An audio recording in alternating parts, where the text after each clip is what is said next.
Salut tout le monde, bienvenue dans cette nouvelle vidéo d'Anacalypsy. Aujourd'hui on se retrouve pour mon retour. Et oui, ça fait euh, au moins 3 4 mois que j'ai pas fait de vidéo autour du monde du catch et même du monde du sport en général. Va d'ailleurs falloir que je fasse mes vidéos sur le sport prochainement, puisque ça y est, maintenant qu'on a changé de nom, le catch n'est plus uniquement le thème de la chaîne, ça restera le thème principal, je pense, NXT, voilà, et les PLE, mais c'est vrai qu'on va de plus en plus s'intéresser à d'autres sports.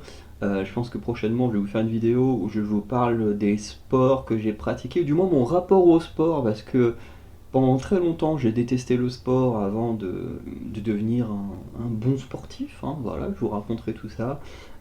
Et j'ai même déjà prévu pour 2025 des petits woufoufou tous les dimanches, en comptant toutes les chaînes, bien entendu, comme on l'a fait là en 2024. Et j'ai déjà prévu quelques petits trucs sur d'autres sports et pas uniquement le catch. Bref, j'ai hâte de vous partager tout ça. En plus, ça m'a donné des idées de petits sports à vous présenter. Enfin bref, je pense qu'on va pouvoir s'amuser. Donc, je vais lancer l'enregistrement de mon écran. Il est bon. Donc, NXT Halloween Havoc 2024. Voilà, donc la reprise. Alors, il y a une raison pour laquelle j'ai repris pendant NXT Halloween Havoc. La première raison, c'est déjà que voilà, j'avais pas le temps ni la foi ni les moyens financiers en fait, de revoir NXT plus tôt. En fait, pour ceux qui ne le sauraient pas, pendant l'été, j'ai eu des très très gros mois. Déjà, j'avais pas le temps de faire des vidéos avec mon boulot à temps plein. Le soir, fallait faire des vidéos pour beaucoup des chaînes et tout. Et du coup, il y en a certaines qui ont un peu sauté, entre guillemets, en termes de temps de travail et tout. Voilà, pas trop le temps. Donc voilà. Le plus gros problème, c'est le problème financier. Et oui, parce qu'au bout d'un moment, j'avais plus d'argent, mais littéralement, j'avais plus d'argent. Donc au bout d'un moment, il devait me rester à peine 15-20 € sur mon compte. Et du coup, je me disais, c'est soit je garde 15-20 € pour manger, soit sur les 15-20 €, il y a 11 € qui part dans le network. Donc je suis désolé, mais j'ai dû annuler mon abonnement network pour pouvoir manger en attendant de recevoir ma paye. Et voilà, sauf que quand j'ai reçu ma paye, j'ai eu plein de choses à payer, parce que forcément je reçois ma paye juste avant la rentrée, donc faut payer l'inscription, faut payer la CVEC, et puis faut payer les inscriptions dans les clubs de sport, et puis faut payer le loyer, et puis faut payer les courses, et puis en gros la petite paye que j'ai reçue, quasiment tout est parti, donc pas les moyens de repayer le network, donc voilà, je crois que le network j'ai dû le récupérer mi-octobre, je crois. Ouais, parce que No Merci, tout ça, c'était déjà passé. Merde, comment il s'appelle le dernier PLE de la WWE? J'ai oublié, mais je crois qu'il était déjà passé aussi. Donc ouais, ça doit faire que à peine 2 3 semaines que j'ai récupéré le Network. Alors j'ai quand même regardé les épisodes d'NXT qui étaient passés, mais j'avais pas trop le moral à faire des vidéos. Donc voilà, là on revient petit à petit, tranquillement. Et comme je disais, NXT Halloween Havoc, il y a une deuxième raison, c'est que ça donne un petit effet symbolique. Voilà, vous pouvez vérifier sur cette chaîne dans les baskets de Farander, ma toute première vidéo concernant NXT. Je parle bien concernant NXT parce que des vidéos euh, concernant le catch, j'en faisais déjà sur le roster principal, sur ma chaîne principale, donc qui aujourd'hui est les émissions françaises. À l'époque, c'était une chaîne fourre-tout et je parlais déjà de PLE là-bas, de Raw et SmackDown. Quand j'ai ouvert celle-ci, j'ai commencé par les PLE de Raw et SmackDown, mais très rapidement on a parlé d'NXT. Mais du coup, la toute première vidéo qui nous a mené à kiffer NXT, à parler d'NXT ici, c'est Halloween Havoc 2022. Donc je me suis dit, pour la symbolique, c'est pas plus mal aussi de reprendre avec Halloween Havoc. Donc, on commence vraiment la vidéo. Donc, On a ouvert le show avec Tony D'Angelo contre Obafemi dans un TLS match, donc Table, Ladder and Scares match, donc en français, table, échelle et peur. Voilà, bon, je comprends pas trop pourquoi on fait pas des TLC à la place des TLS, mais bon, c'est comme ça. Et le match était pour le titre nord-américain que Tony D'Angelo a remporté contre Obafemi quelques jours après qu'Obafemi ait battu le record de longévité de Wesley. Voilà. Pour le match, j'ai donné un 4 sur 5. Parce que c'est pour moi l'un des deux meilleurs matchs de la soirée. On a eu, je pense, ce qu'on voulait avoir, donc on a eu de l'intensité, voilà, avec les recaps et tout ça que moi j'ai suivi dans les vidéos des autres youtubeurs, voilà, avec Obafemi qui a détruit The Family et tout ça, Tony D'Angelo qui la semaine, enfin oui maintenant c'est la semaine dernière vu qu'on est le mardi d'après. Euh, mais voilà, non, on est quel jour? Ouais, si on est mardi. Mais avec Tony D'Angelo, voilà, qui avait été attaché aux cornes et qui avait dû regarder son équipe se faire défoncer, notamment je sais plus si c'est Stax ou Cruzifino qui était passé à travers une échelle, donc bref. euh, c'était cool de voir toute l'intensité. Parce que moi, c'est ce que je voulais. Je veux dire, déjà, on est dans un TLS, donc déjà, je veux que des objets soient utilisés. On a eu plein de chaises utilisées, on a eu des tables, on a eu comment ça s'appelle, des échelles. Donc déjà, pour moi, ça, c'est cool. Ensuite, on a une histoire intense entre les deux équipes, donc là, bah, c'est pareil. Je m'attends à de l'intensité, à ce que ça en envoie. Je sais plus si c'est ce match-là ou le main event mais je crois que c'est ce match-là où l'annonceur il a même pas le temps de dire d'annoncer l'un des deux catcheurs et tout comme ils doivent le faire pour les matchs de championnat que tac on part direct en baston et tout. Franchement moi j'ai vraiment kiffé voilà. Il y a quelques spots qui étaient cool notamment celui où Tony D'Angelo. Alors je crois que d'abord c'est Obafemi qui veut envoyer Tony D'Angelo. Non, je crois que c'est. Oh, je sais plus dans quel ordre ça se fait. Mais en gros, il y en a un qui va envoyer l'autre dans une table dans le coin.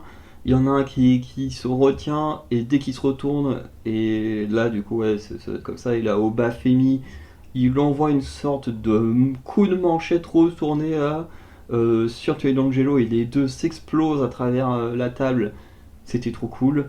Euh, un moment que j'ai beaucoup aimé aussi, c'est quand Tony D'Angelo, du coup, il est attaché, du coup, forcément, t'as The Family qui vient l'aider, qui se font repousser, et du coup, Adriana Rizzo, elle essaye de protéger Tony D'Angelo, et du coup, elle va reculer dans le coin. Alors, je suis assez d'accord avec Total Catch, parce que je suis pas d'accord surtout de sa vidéo, mais je suis assez d'accord que ce petit moment a duré assez longtemps. Voilà, en sachant qu'il se passait pas grand chose, c'était un peu long, je trouve. Mais après, là, quand Tony D'Angelo il se ramène, qui fait le spire à travers les cordes et que les deux traversent l'échelle en dessous, trop bien, franchement, ça j'ai kiffé. Et effectivement, le finish du match, on l'a sous les yeux, hein, c'est tout simplement euh, The Family qui vient régler son compte à Obafemi avec ce sorte de finisher à deux de Cruzifino et Stax avec l'aide des échelles, pas des échelles des chaises, voilà, c'est pas du tout la même taille. Et ensuite, avec son Spinebuster, Tony D'Angelo va conserver son titre. Et pour moi, c'est la meilleure chose. Alors, moi, je mets un 4 sur 5 parce que le match était très bon. Tout ce que j'attendais était là, même s'il y a des moments où c'était un petit peu longué. Mais on a eu le bon gagnant. Pour moi, on a eu le bon gagnant. Il fallait que Tony D'Angelo il gagne. Parce que pour moi, euh, comment il s'appelle Obafemi, pour moi, il doit aller sur le titre de la WWE, pas de la WWE, sur le titre NXT. Peut-être qu'un jour il sera champion de la WWE, hein. Ça, c'est possible. Mais pour moi, pour l'instant, il doit aller sur le titre NXT et il a plus rien à faire sur le titre secondaire. Et ça, c'est mon avis personnel. Ensuite, on a eu Cora Jade qui a fait son retour. Voilà, c'était très très cool de la revoir. Euh, Parce que vous le savez tous, hein, moi je kiffe Cora Jade, effectivement c'est pas la meilleure des catcheuses, mais j'adore, elle est toujours à fond dans son personnage, et pour moi c'est limite même un peu plus important que d'être le meilleur ou la meilleure catcheuse. Euh, Parce que pour moi, quand je regarde du catch, il y a trois choses qui vont me plaire. Globalement, c'est le micro. Déjà, si un catcheur, une catcheuse parle bien au micro, je vais déjà avoir plus de chances de l'aimer, ce qui est le cas de Cora Jade. Au micro, elle est plutôt bien. Euh, il faut que la personne ait un bon personnage, parce que forcément, si la personne a pas de personnage ou un personnage pas intéressant, et ben, je vais en avoir rien à foutre, parce que pour moi, c'est hyper important. Voilà. Et qu'on rajoute là-dessus, elle n'a pas un personnage méga défini, comparé à, je sais pas, à André Chase qui gère une école ou quoi que ce soit, mais je trouve qu'elle a quand même un peu ce personnage, un peu de, de diva, un peu de meuf arrogante et tout, je trouve qu'elle le joue très très bien. Pareil pour Roxane Perez actuellement, même si Coragged ça fait plus longtemps qu'elle est dans ce rôle-là.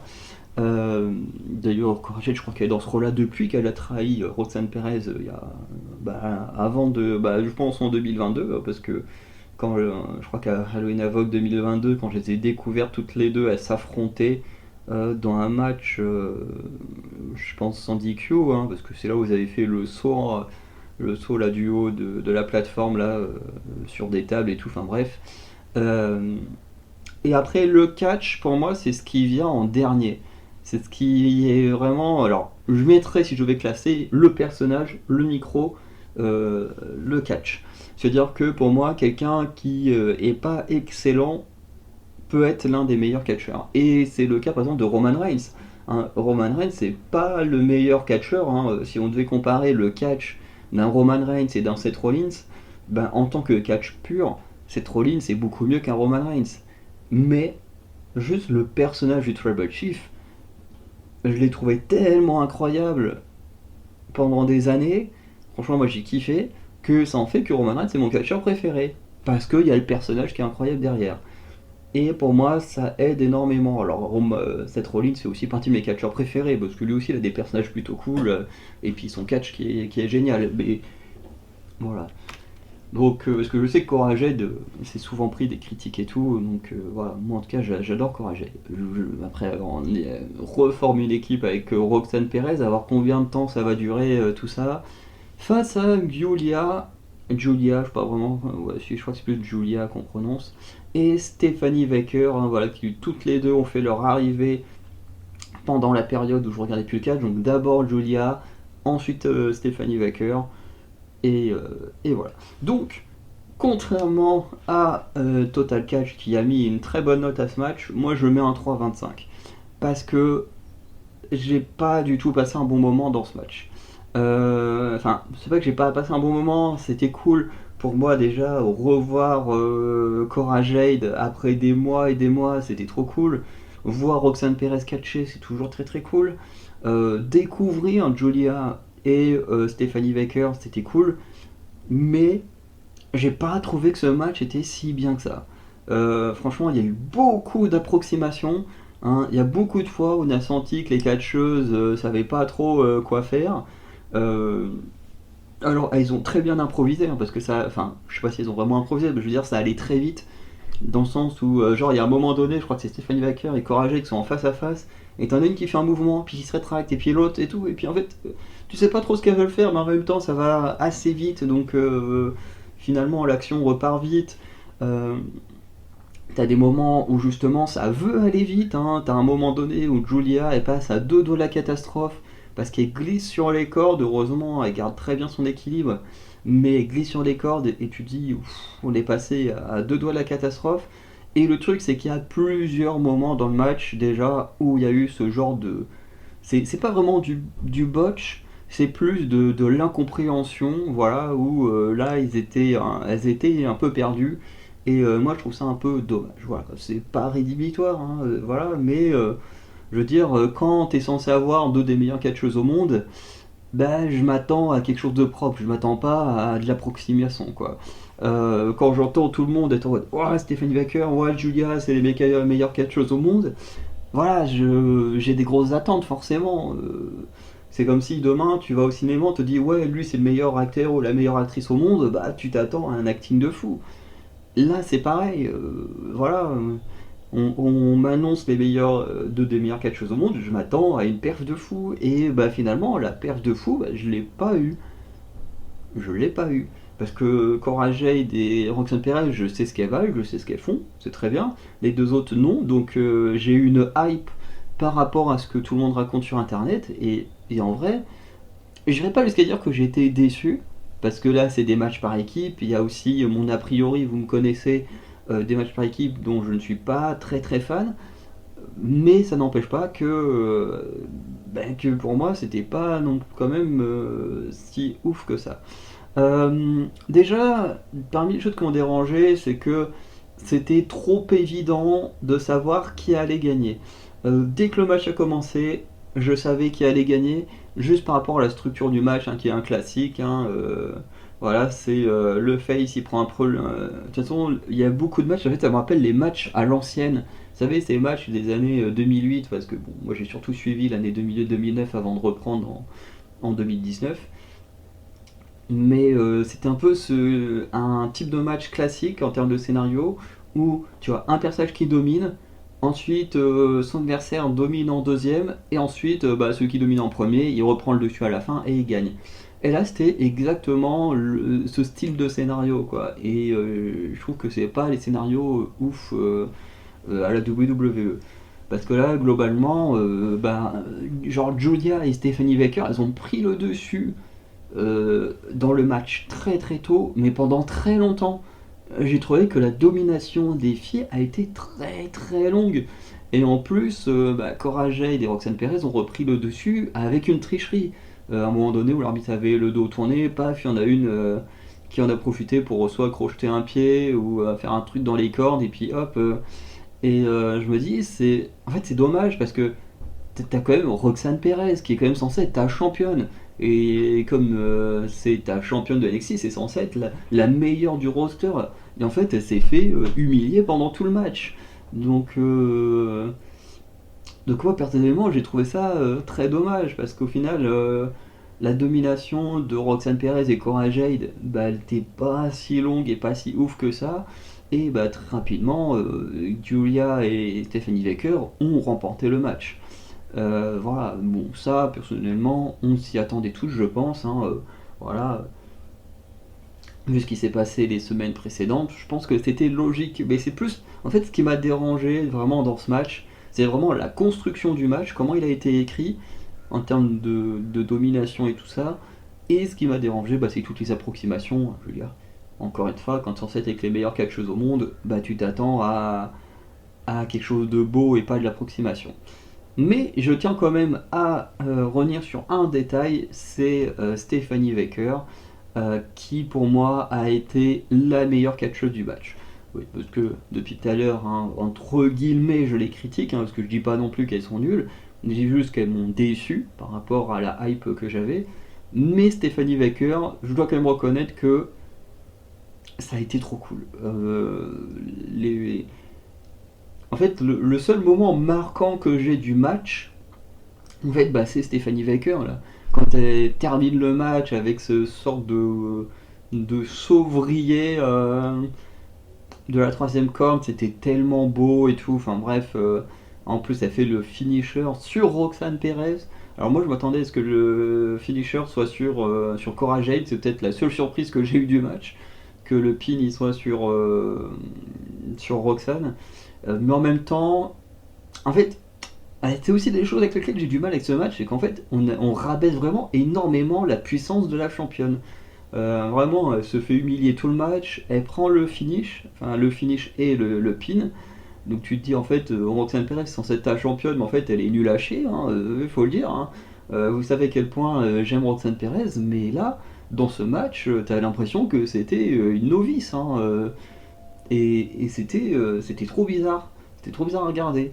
Mais après, le fait qu'elle prenne le pin, c'est pas con non plus, parce que ben, ça permet par exemple à Stephanie Baker d'être celle qui rentrera en rivalité avec Roxane Perez. Parce que Julia, je pense qu'elle ira en rivalité contre Cora Jade, du fait que Cora Jade l'ait attaquée pendant qu'elle a eu sa chance pour le titre.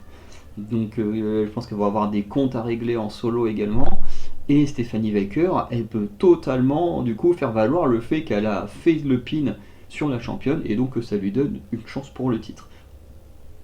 Et dans la logique, pour moi, le scénario pour ces quatre femmes devrait continuer comme ça. Mais bon, on n'est jamais sûr de rien avec la WWE. Mais voilà. Donc, globalement, pour moi, beaucoup de choses n'allaient pas quand j'ai regardé ce match. Voilà, assez déçu surtout de Julia, pour qui j'en ai attendu énormément de ce qu'on en disait. Après Stephanie Baker, un peu déçu, mais qui m'a quand même donné le meilleur spot du match. Et vraiment, dans l'état d'esprit que je suis, je me dis en fait, j'ai hâte de voir Stephanie Baker dans un match en solo. Voilà. Et en fait, c'est dommage parce que je me dis ça pour Stephanie Baker, mais je me le dis pas pour Julia. Quand je la verrai, je serai content de la voir dans un match, il n'y a pas de souci, parce que plus je la découvrirai et plus mon avis va changer sur elle. Mais pour l'instant, voilà. Et c'est comme ça avec plein de catcheurs. Voilà, y en a que j'aimais bien avant, qu'avec le temps, bah, j'apprécie plus tant que ça. Je pense à Kofi Kingston, que j'adorais en 2008-2009, et qu'aujourd'hui, bah, comme j'aime pas le New Day, bah, je suis devenu moins fan de Kofi Kingston. Et à l'inverse, par exemple, un Baron Corbin que j'aimais pas, dans les Wolf Dogs, c'était incroyable. Pareil pour Ridge Holland, je vais faire une vidéo spéciale Ridge Holland. Vous verrez, qui est passé plusieurs fois pour moi d'un catcheur totalement osef à un mec voilà, qui nous a fait ce match, Ridge Holland versus Andre Chase, dans un ambulance match. Donc pareil, c'est une histoire un peu comme The Family contre Bafemi, bon un peu différent quand même, mais vous comprenez le principe, d'un gars contre une famille quoi. Et en fait, Ridge Holland s'était rapproché de la Chase University, demain il était même devenu champion par équipe avec Andre Chase, jusqu'à ce que Ridge Holland pète un câble et fasse un heel turn sur la Chase University. Voilà. Et après avoir dégommé Duke Hudson et Riley Osborne, voilà. En plus, je crois que c'est l'épisode où il affronte Riley Osborne, l'épisode où j'ai vraiment repris le catch, plus de mon côté qu'en vidéo, mais voilà. Euh, et du coup, voilà, les deux s'affrontent dans un ambulance match. Parce qu'il y a ce truc de Ridge Holland qui avait fait son finisher sur la table, ou un truc comme ça sur André Chase qui était reparti en ambulance. Donc là, on conclut la rivalité dans un match d'ambulance. C'est plutôt logique, et personnellement, eh ben, j'ai kiffé. Et j'ai kiffé, j'ai passé un super moment. Et comme je vous disais, et je ferai une vidéo là-dessus, et pour moi, pendant 2-3 ans, Ridge Holland, c'était qu'un catcheur OSEF de chez OSEF. J'en avais rien à foutre de Ridge Holland. Et là, le mec, de nulle part, il nous sort le meilleur match de la soirée. Alors, quand je dis il nous sort, c'est seulement selon mon ressenti à moi, hein. Parce qu'il y en a peut-être qui vont avoir préféré le match par équipe féminin, et c'est tout à votre honneur. Mais moi, en tout cas, le match que j'ai préféré, c'est celui-ci. Il était trop bien. Il était intense. Voilà, comme pour le premier match. Les deux hommes se détestent. Ridge Holland a trahi le University. Il a envoyé André Chase à l'hôpital. Donc il y a de l'intensité. Et c'est ce que je recherche dans ce genre de match. Là, il y a de l'intensité. C'est cool. Euh, je sais que Total Catch a trouvé que le match était long. Mais en vrai, moi, le temps, je ne l'ai pas vu passer. Je l'ai beaucoup plus senti dans le match suivant que dans celui-là. Là, le temps, je l'ai pas vu passer, c'était trop bien. Je me suis éclaté. Alors, effectivement, il y a des choses qui font très cheap, hein, et pour moi, qui enlèvent des points, c'est qu'effectivement, genre les coups de chariot, enfin, je sais plus comment, enfin, c'est pas vraiment un chariot, mais le. Je sais même plus comment on appelle ça, le brancard, voilà. Genre les coups de brancard, c'était un peu ridicule. Ouais, ça, je suis d'accord avec Total Catch, c'est totalement ridicule, hein. Parce qu'en plus, les coups, tu sentais qu'ils étaient pas très très forts.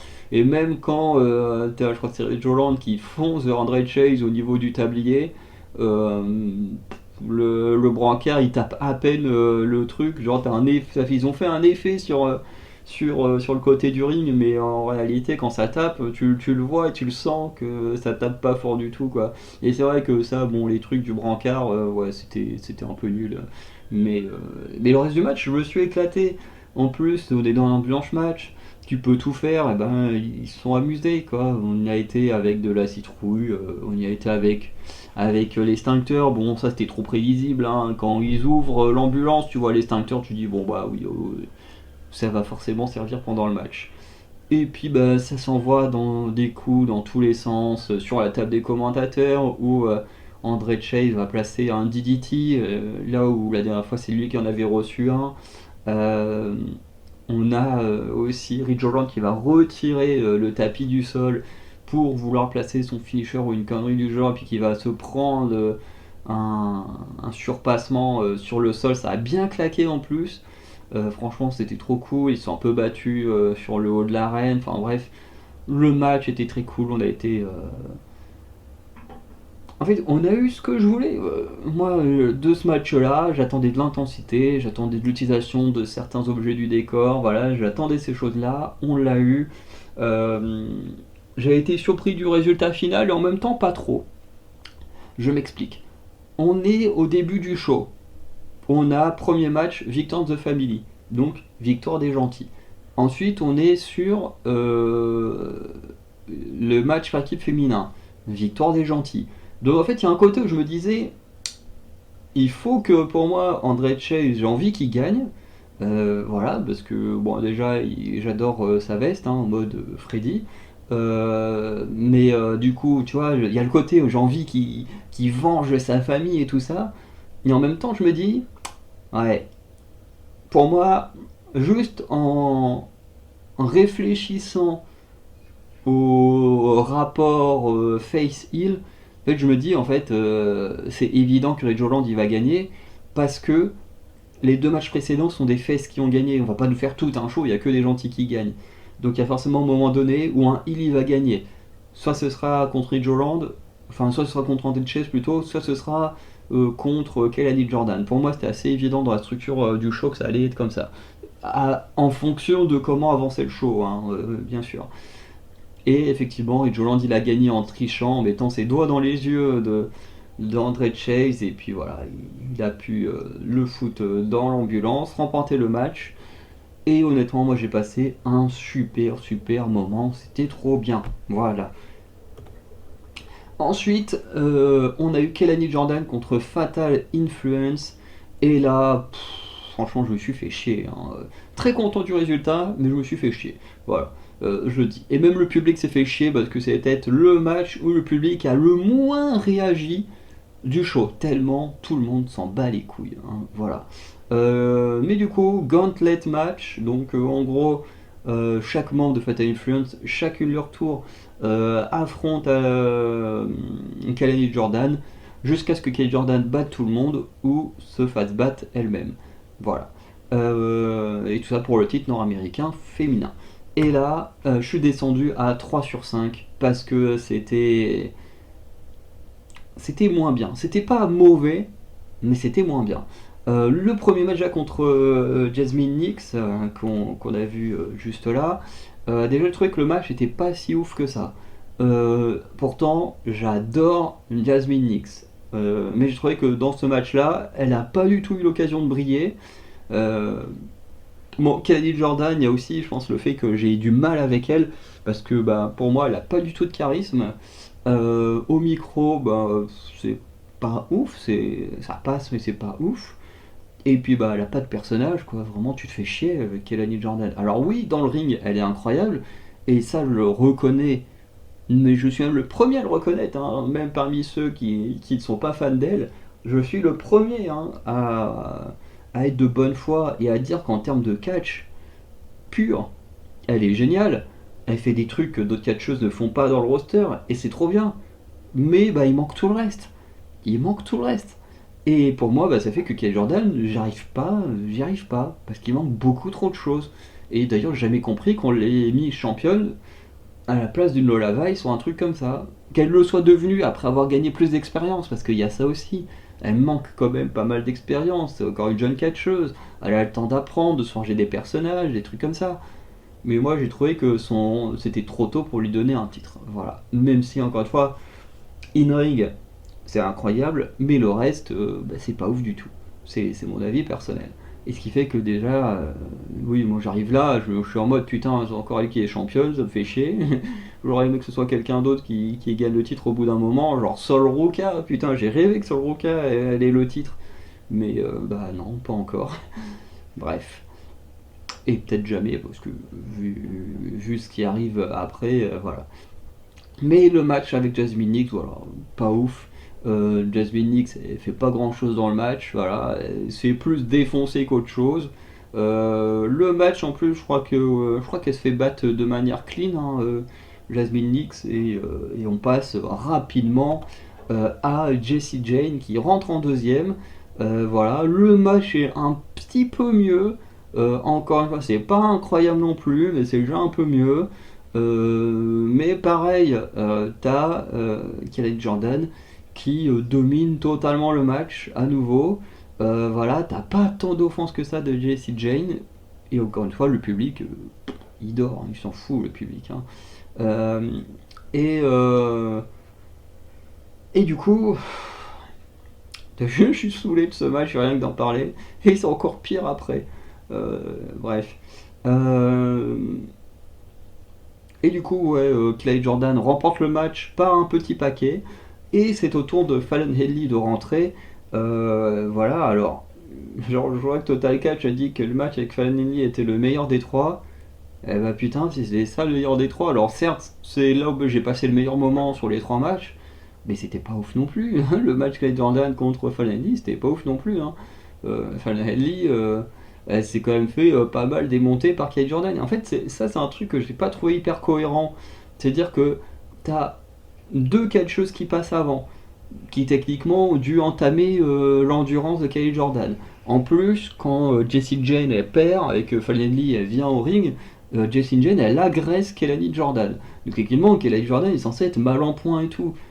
Et ben, Falonelli, elle arrive dans le ring, boum, elle se fait limite dégommer direct. Et tu te dis en fait, c'est pas. L'écriture est pas cohérente. Je veux dire, Kay Jordan, ça fait deux matchs qu'elle est là, qu'elle a gagné, qu'elle se fait agresser après le deux second match. Elle devrait être à moitié KO, elle devrait être fatiguée et tout. Et non, elle est là, elle est en pleine forme. Elle prend même le dessus facile sur Fallon Henley, au point que il aura fallu que Jasmine Nix et Jessie Jane fassent des interventions pour détourner l'arbitre et Kelly Jordan pour que Fallon Henley puisse placer son finisher et remporter le titre nord-américain.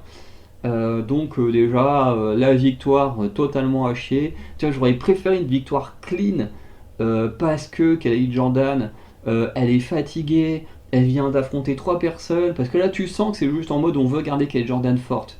Mais vous voulez la garder forte pourquoi? Vous voulez la garder forte pourquoi? Elle va pas revenir gagner le titre. Vu que ce qui s'est passé avec Delta, enfin Zarya là, on doute bien que Zarya a plus de chances de revenir dans la course, enfin d'aller dans la course au titre nord-américain que Kelly Jordan. Le titre de NXT il est complètement bouché avec Julia et Stephanie Baker. Donc pourquoi vous voulez la garder forte? Et en plus, c'est complètement con. Parce que en faisant ça, moi je trouve que ça rabaisse totalement le niveau de Fallon Henley, qui pourtant a été très dominante dans certaines de ses rivalités, notamment contre Kelly Jordan et pas Kelly Jordan, Kiana James, hein, moi j'avais beaucoup aimé comme rivalité. Euh, mais voilà, quand elle était aux côtés de Terra Hale aussi, et puis là t'as l'impression qu'elle est devenue nulle juste parce qu'elle est passée du côté des méchants, quoi. C'est incompréhensible. Et, qu'est-ce qu'il y avait d'autre euh, Oui, le truc c'est que si Fallon Henley gagnait clean contre Kelly Jordan, en fait, Kelly Jordan n'était pas décrédibilisée non plus. Parce que tu dis c'est une championne qui se sera battue, qui aura battu deux adversaires avant d'être vaincue par la troisième, parce que ben voilà, elle est la force adversaire, l'autre elle est toute en forme, voilà. Et en fait, faire gagner Fallon Henley clean, ça n'aurait absolument pas décrédibilisé Kelly Jordan. La garder forte, bah, elle le serait restée. que là tu la gardes forte, mais t'as aucune logique parce que derrière, Kelly Jordan, elle va faire quoi? Elle va retenter sa chance avec une Zarya qui est dans le coin, qui a l'air méga puissante et tout. Kelly Jordan, là la route elle est bloquée pour elle. Titre NXT, la route elle est bloquée aussi, donc vous la gardez forte, mais vous aurez rien à faire avant un petit moment avec elle, donc moi j'ai pas trop compris. Pareil, le segment fin de match, t'as Zarya qui arrive, qui dégomme tout le monde. Tu te dis, mais au bout d'un moment, qu'est-ce que vous voulez faire avec Zarya, bordel de merde?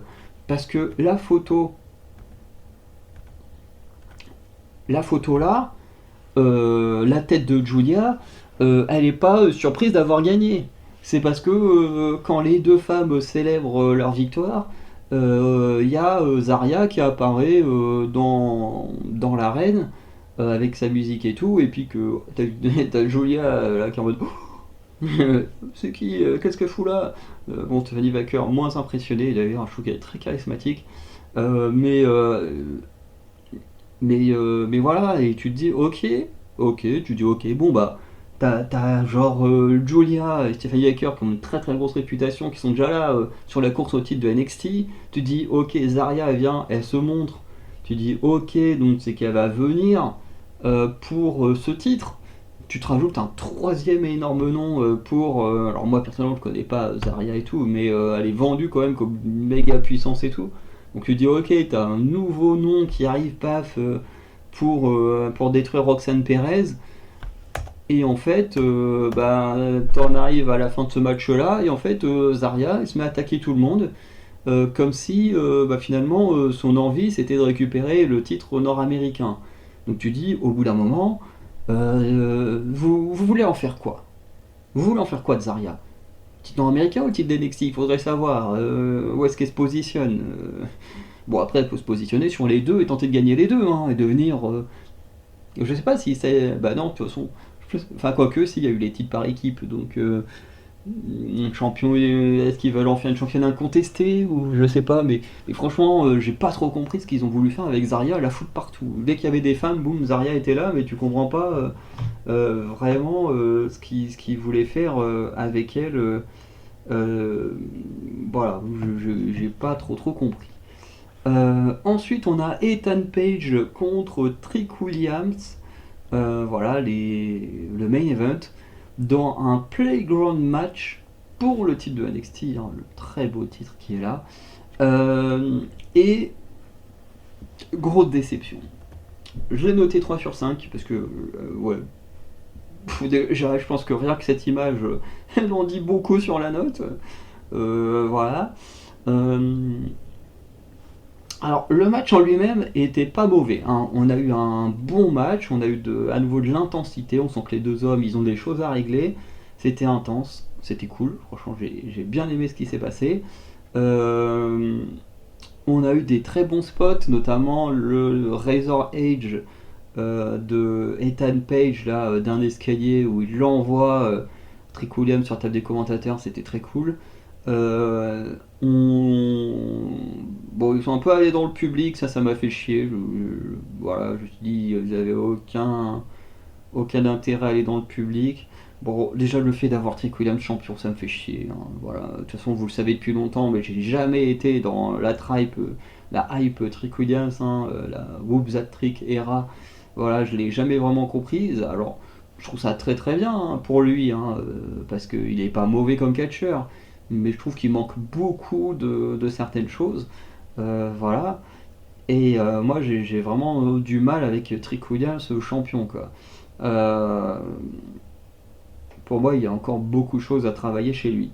Mais ça reste un bon catcheur, la foule, elle l'adore, donc je comprends le fait qu'il le soit. Mais étant l'un des rares Gaulois réfractaires à son règne, voilà, certains comprennent, enfin je pense que tout le monde comprend la ref, bah voilà, moi je suis pas des plus heureux quand je revois un Trick Williams champion. Mais le match était bon, mais ça perd des points sur de la crédibilité, sur Boubaret et Dudley, sur le concept du match. Playground match. On est censé, genre l'année dernière, je crois que c'est l'année dernière, on a eu un playground match entre Kiana James et je crois que c'était Roxanne Perez.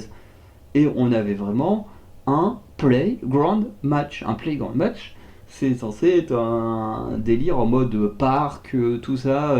Genre avec Roxanne Perez et Kiana James, on avait une balançoire, on avait genre des trucs comme ça, on avait vraiment un vrai décor. Là, déjà, t'as pas de décor. T'es dans un playground match, t'as pas de décor. Donc déjà, tu commences mal. En plus, tu as, je crois que c'est Booker T qui te dit oui, pour ce match, ils peuvent aller partout, ils peuvent venir se battre ici, parce que tu as quand même un petit décor d'Halloween en haut de la rampe, ils te disent oui, ils peuvent se battre ici, ils peuvent se battre au niveau sur l'ambulance, machin. Tu vois, on nous place en mode ouais, ils peuvent se battre partout et machin.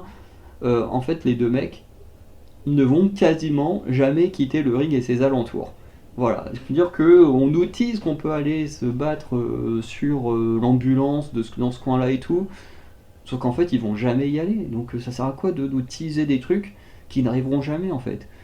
Les mecs sont juste restés au niveau du ring, alors ça a sorti, je crois que ça a sorti du kendo stick, je crois que ça a sorti des chaises, ouais à un moment donné ils font du chaise contre chaise, ça a sorti les escaliers, bref. Ça, à un moment donné, ils ont sorti un sac avec des boulons, des trucs comme ça. Enfin bref, ça a été intense et tout ça, hein, mais nous dit pas oui ils peuvent aller partout alors qu'en fait ils vont nulle part quoi.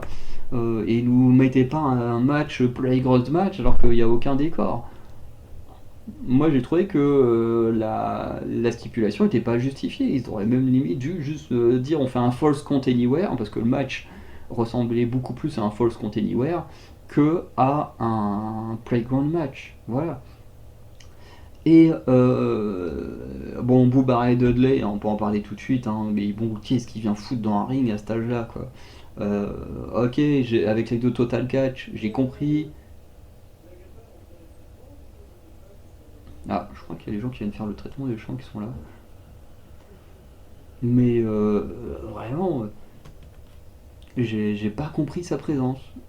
Le mec, il est là. Ah. Du coup, je reprends vite fait, mais oui, Booba et Dudley, vraiment, il a rien à faire là. Tiens, les d'autres Total Catch, effectivement, il y a le fait qu'ils vont bientôt être dans l'arène de CW. Du coup, ils essayent de faire un petit truc pour ça. Voilà, je suis pas fan du truc. Honnêtement, pour moi, un catcheur, enfin les catcheurs qui sont assez anciens, qui n'ont pas catché depuis longtemps, pour moi, ils n'ont pas grand chose à faire dans un ring. Le fait qu'ils viennent tabasser à lui tout seul Ridge Holland et Ethan Page, franchement, j'ai pas du tout kiffé. Voilà. Mais surtout, le plus gros problème à mes yeux, c'est le finish du match. Est-ce que le finish du match, il est hyper mal écrit. Et là, pour moi, c'est là où le match il perd beaucoup de points, parce qu'en soi, je passais un bon moment, mais là, le match il perd trop de points sur la fin. Et je parle pas de la fin après match, voilà, qui bon, est déjà mauvaise, hein, je trouve, mais surtout, je parle de la fin de match où, comment dire, où Ethan Page il fait son Rageur Edge là à travers la table. Je sais plus s'il fait une autre prise et tout. Enfin bref, le gars il démonte Trick Williams à travers la table, tu vois, il saigne de la bouche et tout. Et là, t'as les médecins qui arrivent en mode ouais, Trick Williams, faut arrêter le match, machin. Enfin bref, les médecins ils viennent, ils sont en mode oui, Trick Williams il n'est pas assez en forme pour continuer le match, il faut stopper le match. Euh, à côté de ça, tu as comment dire tu as Ethan Page qui est en forme, qui lui veut continuer à se battre, qui remonte dans le ring et tout. Trick Williams il rampe tellement il est KO pour aller affronter Trick Williams, Ethan Page. Et puis d'un coup, vraiment d'un coup, le mec il est en pleine forme, il t'envoie du low blow, et puis qui te place je sais plus quoi, un surpassement sur les escaliers et tout. Enfin, je me suis dit mais on se fout de la gueule de qui? On se fout de la gueule de qui? Il y a 2 secondes, hein, les médecins étaient prêts à stopper le match et étaient en train d'essayer d'empêcher Triculans de rentrer dans le ring parce qu'il était trop mal en point. Et même pas 2 minutes après, le mec, il est là, il est debout, il fait le show. Vraiment, la crédibilité du truc, zéro. Zéro. Et heureusement que j'ai passé un bon moment pendant le match, parce que pour moi, il n'y a rien qui va. Il n'y a vraiment rien de chez rien qui va. Donc voilà. Après, c'est comme ça, hein, mais main event raté. En preview, on a eu Jivon Evans, enfin on a eu, on aura techniquement ce soir aux États-Unis, mais du coup pour nous, jeudi prochain, enfin jeudi vendredi prochain, ça dépend à quel moment je pourrais le regarder. On aura Jivon Evans et Cedric Alexander contre Axiom et Nathan Fraser pour les titres par équipe. Alors, la team Cedric Alexander, Jivon Evans, je m'y attendais pas celle-là, mais hâte de voir ce que ça va donner. On aura Charlie Dempsey contre Alexis King accompagné de William Regal, ça c'est plutôt intéressant, le père qui accompagne l'ennemi de son fils, c'est plutôt intéressant. Pour la coupe, Zarya va faire ses débuts dans le ring, et on aura un casquette match entre Tatum Paxley et Wendy Choo que j'ai très hâte de voir. Bon, la photo elle date pas de Halloween Havoc, mais j'ai pas trouvé d'autres photos que j'ai pu enregistrer de Tatum Paxley. Voilà, qui a tourné la roue un peu de force pour savoir ce match, mais c'était plutôt cool. Donc voilà, pour conclure, on a eu un show qui était plutôt honnête. Voilà, j'ai quand même passé un bon moment, hein. On n'a aucune note en dessous de la moyenne, hein. Les pires notes c'est du 3 sur 5, je trouve que ça va, hein. Ça fait quoi, du 12 sur 20. C'est pas si mal que ça pour les pires matchs. Mais voilà, pour moi ça vaut pas plus. Il y a eu des matchs vraiment qui pour moi où vraiment je me suis vraiment ennuyé, hein, notamment ce match là, et pourtant je suis très très heureux pour Fallon Henley qu'elle soit devenue championne parce que j'aime beaucoup Fallon Henley, mais en même temps faut quand même que je le dise, hein, je me suis quand même ennuyé pendant ce gauntlet match. Pourtant quand j'ai vu que ça allait être un gauntlet match, j'étais trop content, je me suis dit waouh, un gauntlet match ça va être trop bien, et finalement un peu la déception. Mais bon, c'est comme ça. Euh, à côté de ça, qu'est-ce que je voulais dire? Oui, le reste, il y a des choses qui étaient vraiment très bonnes. L'opener était excellent, l'ambulance match était excellent. Bon, le match par équipe et le main event beaucoup moins. Mais dans la globalité, ça restait assez divertissant. J'ai passé un bon moment, donc voilà, on va s'arrêter là. Et très très heureux à nouveau pour Fallon Henley en espérant qu'elle va quand même être mieux écrite que ce qu'on a eu pendant son match. Du coup, par là, n'hésitez pas à liker, à vous abonner, à commenter en me disant ce que vous avez pensé de Halloween Havoc. Sinon, on se dit à très bientôt pour de nouvelles vidéos, hein, pour mon retour sur cette chaîne. Voilà, n'hésitez pas à laisser un petit don si vous avez l'envie et les moyens de soutenir nos futurs projets. Et on se dit à très bientôt pour de nouvelles vidéos. Allez, ciao tout le monde.